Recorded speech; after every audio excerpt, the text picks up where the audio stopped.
સુરત જિલ્લાના અરેઠના તડકેશ્વર નજીક આવેલા વીરપોર ગામ પાદર ફળિયામાં ગત રાત્રે ચોરી થઈ હતી। છેલ્લા 10 વર્ષથી સરપંચ મનુભાઈ નગીનભાઈ વસાવાના ઘરને નિશાન બનાવી ચોરો અંદાજિત રૂપિયા 3 થી 4 લાખની કિંમતના સોના ચાંદીના ઘરેણા તથા રોકડ રકમની ચોરી કરી રફુચક્કર થઈ ગયા છે।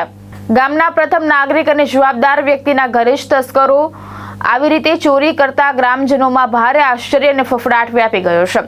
ગત રાત્રે આશરે 1 થી 2 વાગ્યાના અરસામાં ચોરો ત્રાટક્યા હતા। તસ્કરો ઘરમાં પ્રવેશી કબાટનું તાળું તોડી દાગીના અને રોકડનો હાથફેરો કર્યો હતો।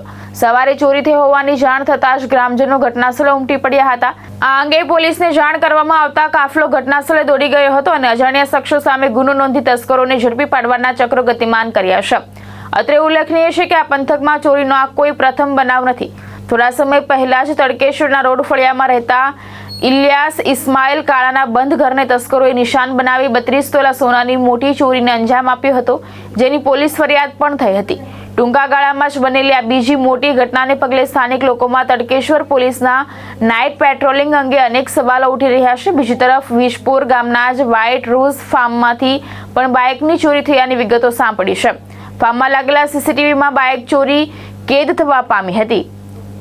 જીતેન્દ્ર સોલંકી, દ્રષ્ટિકોણ ન્યૂઝ, માંડવી, સુરત।